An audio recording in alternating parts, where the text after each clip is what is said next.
Welcome to Storycomic Presents, where we interview amazing storytellers and artists. This is episode 402. I'm your host, Barney Smith of Storycomic.com, and we're excited to have with us the acclaimed and internationally celebrated author of A Journey of Love and Discovery, Natalie Burton. Natalie, Hi, everybody. Hope you're having a great day. how are you doing? I am doing fabulous. It's a little You, rainy and cold in Kansas City where I live, but otherwise, I had a great day. So, Natalie, this is exciting. As we're talking, we found out that we both went to the same college together, so a few years apart, which was that. So that's exciting, and also too that we both have some business degrees, which is exciting. We And do. you actually been utilizing your business degree substantially over the last few years, but you kind of took a turn and decided to write a very interesting and well received book, A Journey of Love and Discovery. So, do you want to kind of first talk to us a little bit about how you decided to put a book Yes, together? Yeah. absolutely. So, I filed for divorce 3 years ago in September, and I went through a lot in that marriage of 23 years. So, when I filed, I jumped on a plane. I did a lot of research and went to a healing facility in Jupiter, Florida. I stayed there for a month. It was the most amazing experience I've ever had. I had a wonderful staff of therapists, psychiatrists, doctors, a personal trainer, a nutritionist. I did EMDR therapy, every kind of therapy that was available, I did it. And then they also did a lot of tests on me to figure out, if they could get to the bottom of any of my issues. So there I learned I had really severe ADHD, which I always thought I had, but I never went through the testing for it. So that was helpful. And just a lot of anxiety and sleep deprivation. So my life really turned around when I flew back to Kansas City a month later. Not saying it wasn't difficult to get through the divorce and the journey that I've taken the last 3 years, but it was just life changing. So when I was there, I met a therapist named Liz, and we decided to stay together after I left Florida and have her, continue to be my therapist. So she has been an integral part of my healing process, and we still talk all the time. She's really on speed dial for me. If I have a complicated issue come up, I text her, and she'll either say, yeah, I can talk, or no, I can't, or we'll just, take care of it over text. So I feel very fortunate that I met her. She's been a huge part of my recovery. And about a year and a half ago, she said to me, hey, I think it would help you heal to write a book. And I was like, you're Mm. crazy.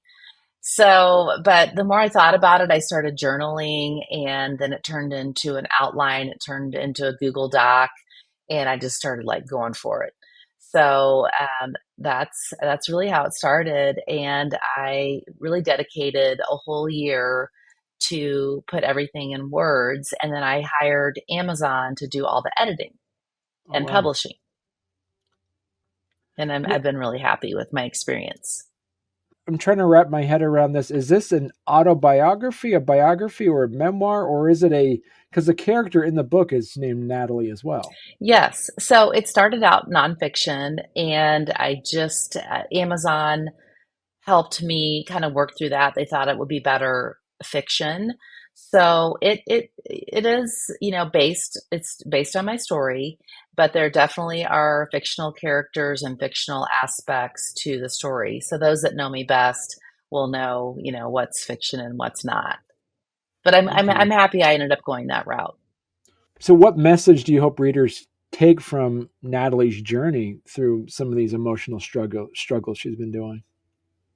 I really hope that people will learn, or, just walk away and know that if something's not going right and you're miserable, you're not sleeping, you have anxiety, you're not eating, all these things, that it's okay to make a change.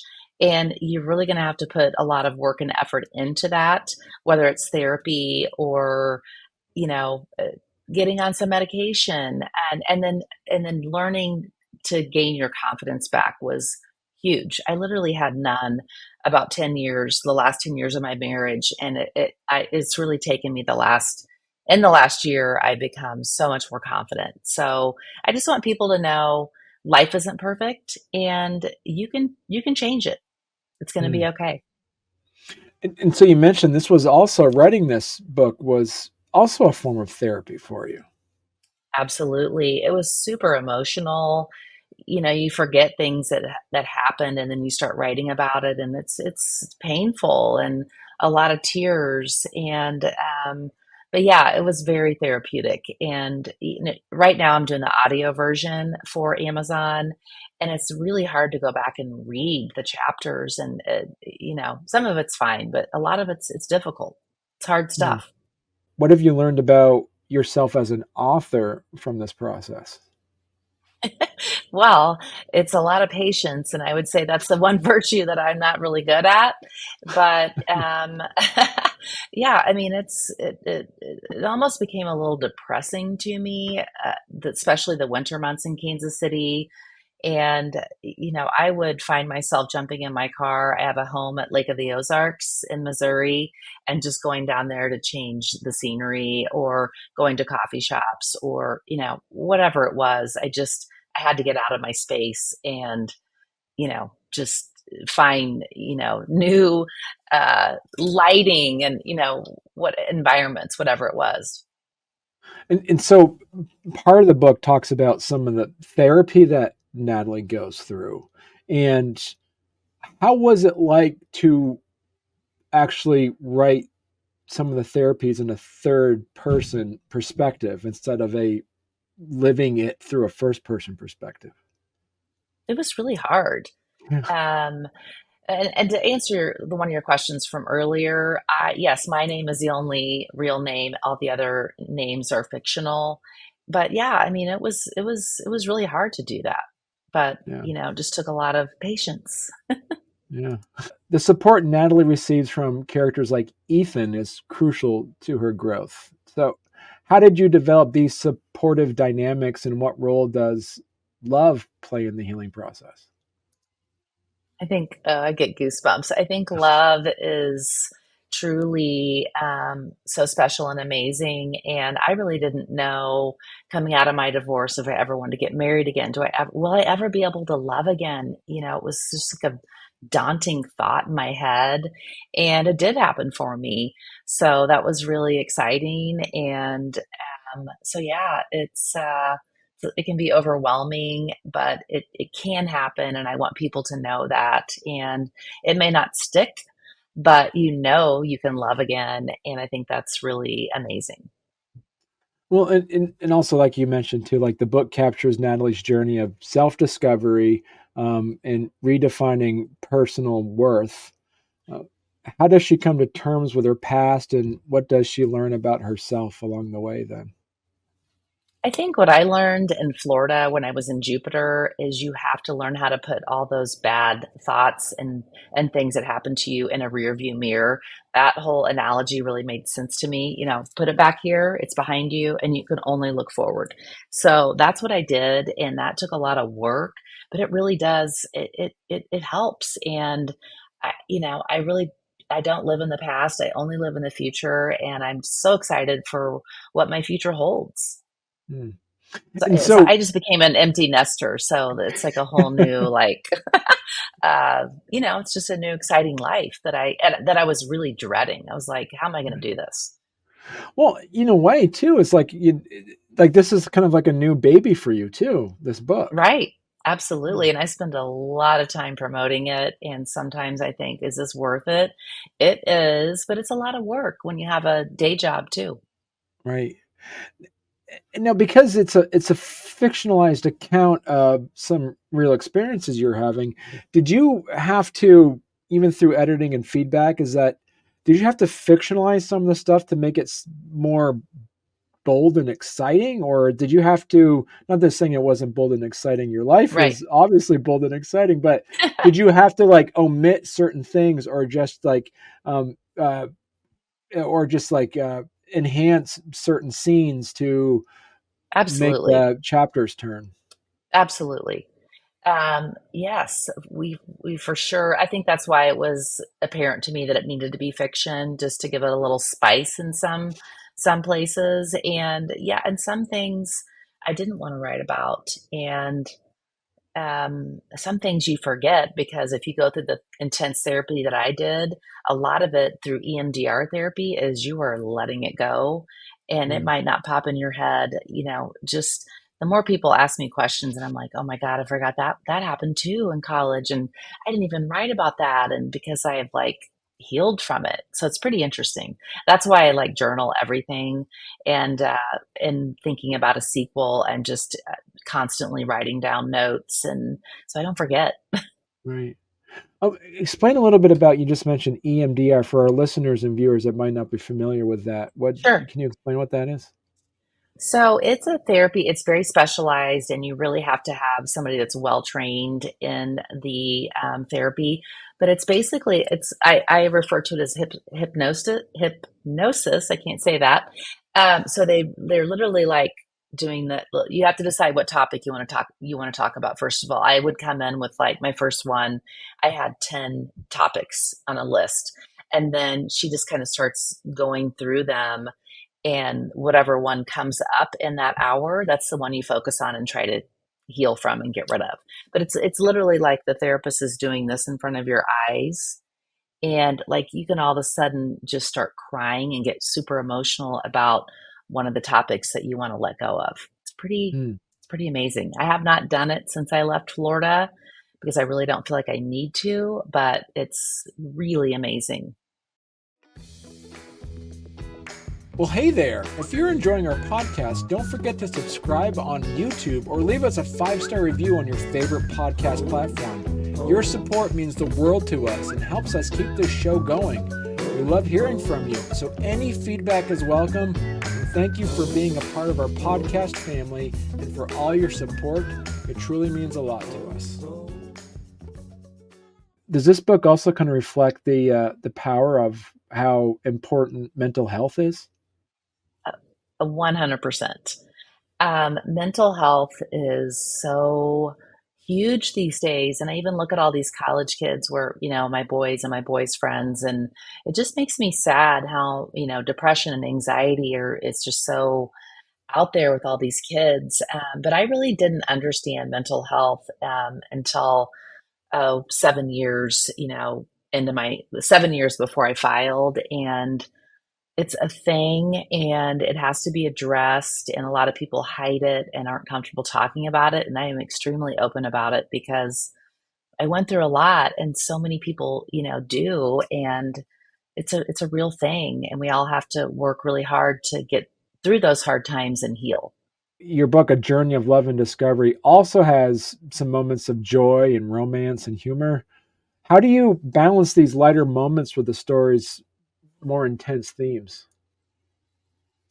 Well, I mean, all these lighter moments did happen, and I'm a very outgoing, happy person. So I just, I have to stay positive and live my life the way I want to live my life with, not letting people judge me. I used to be so hard on myself and people would talk about me or I just can't stand that. I don't do that. Everybody to each their own. And but yeah, it's a lot. So, what advice would you give readers who are going through a similar journey of self discovery or healing from toxic relationships? Get a therapist immediately. And if it's really severe, consider going away and walking away from the bad situation and putting yourself first. I had never put myself my whole marriage, and I do now. And, it was really hard for me to do that. It's like, oh, I got to put myself above my boys but I do now. And it probably irritates some people, but that's okay, because this is all about me and my journey. And I think everybody needs to understand that that's what you need to do. It's just like that analogy of being on an airplane sitting with your kids and the oxygen mask falls out. I put mine on first, then I go to my boys. And Mm. that really stuck with me. I learned that, excuse me, in Florida, and it's true. So put yourself first. Take care of number one. Talk to us a little bit again about how this journey of putting this book together. So, it was your therapist that recommended that you write the book, correct? Yes, And that did was your Liz. therapist, yeah, then Liz, did she also proofread it at all, or how did that Oh yeah, process work? Yeah, absolutely. She she read things and when she had time, but I would send her, you know, chapters and let her scan them. And absolutely, she was very involved. And then she hooked me up with Cindy, my publicist, who also lives in Florida. So they were friends, and she was like, she wants to pick up your story. I was like, really? So Cindy's really done mostly Food Network stars. She was on the Food Network and has produced a lot of Food Network folks herself, and she's written a ton of cookbooks. So this was a unique project for her. So it's been really fun working with her. I mean, I've learned so much. I think she's probably learned a lot from me because this is not about cooking. and it's kind of curious to have, like, like your therapist, read this book, in a sense. Did she read parts of your book and say, wait, how come we didn't talk about this part, or did she bring up anything like that? Yeah, for sure. She's like, wait, we didn't talk about that. Did that happen or not happen? And absolutely, for sure. And the last 3 years aren't included in the book. So, and they are really interesting. So I cannot wait to start getting after the second book. Well, because yeah, so some of your reviews talk about, I can't wait for the second book to come out. So are you started already writing the second book? And if so, I when is it haven't. coming I out? just Yeah. have journals. I just have a journal and then like notes on my phone and then my little notebook. Like I have like 20 of these that I just constantly write in. But Right. no, not yet. I really want to get this one launched. I mean, it is launching as we talk, but I really want to get it to a little bit bigger place and I got to give myself a break. I just bought a house. I'm getting ready to move and I'm remodeling. So I've got to get through the end of the year and then I will see how I'm feeling about it. Right. And Cindy really wants to, make it into a Netflix series or Lifetime or a TV, show. So she works tirelessly on that for me. Now that you got the bug, though, I mean, once you publish that book and you kind of see that box show up at your doorstep, did you? Uh, so so yeah, as you say, so what's next? What's next for you then, Nat? I like I said, I'm an empty nester, so I have a lot of free time on my hands. So I have to finish the audio. That is a little daunting. It's tough. It's tough to read it. It's tough to stay focused with my ADHD. It's You mispronounce a word, then you've got to start over. So that is a lot. So I have to get that done. My goal is Valentine's Day. And then, I think I'll, start getting after it again. I was not working full time when I wrote the first book. So I'm really going to have to see how that all will play out. So I guess my final question for you then is, if people want to learn more about you, Natalie, and your work, where's the best place they could go to? Instagram and Facebook, TikTok, LinkedIn, and Snapchat. I am super active on all of those social media platforms and I just story my daily life.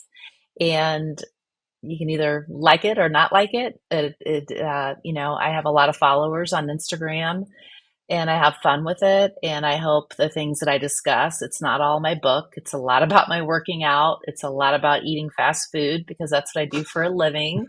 And I'm very active and social and outgoing. So it's a lot about my social life. And I'm just really trying to grow my following. So I'd love for you guys to jump on all my social media platforms or all Natalie Burton and follow me. And Okay. hopefully you will find some benefit, some laughs, and just ride along for fun. In order to make this conversation evergreen, if people are listening to this or watching this in the next 2 years or 3 years or so, they can buy your book still on Amazon. Then that's not going anywhere, Absolutely. correct? It's not. Okay. No, All it's right. there. So jump Perfect. on, buy it, write a review. I need to be hounding people to write reviews, and I get really lost. I come home from work around 5 and I just hit the social media. It Yeah, drives some of my friends crazy, but I have to do it to promote it. perfect. But you know Well, what? thank you. Social media has been some people hate it, but for me, always, I was just always obsessed with it and interested with it. I probably should be in that industry full time, but it's relaxing to me. I don't know why, Mm. but it is. Stresses a lot of people out. Doesn't stress me out. I'm unique. So, Perfect. Well, thank you so much, Natalie. And listen, when your second book comes out, you got to come back on when your second book. Yeah.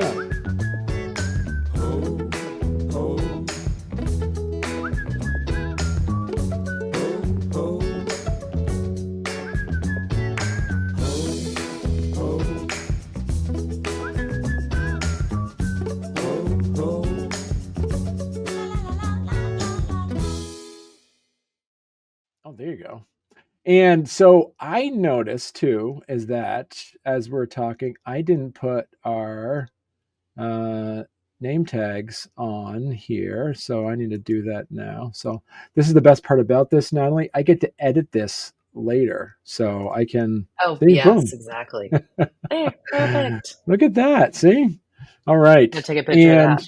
yeah, let me get a good, what's a good Natalie? What's a good Natalie-ish color here? What is like your color Well, of your my book is favorite like, color is pink it's pink? and Oh, we got to navy. do Pink pink. and navy. Pink and navy.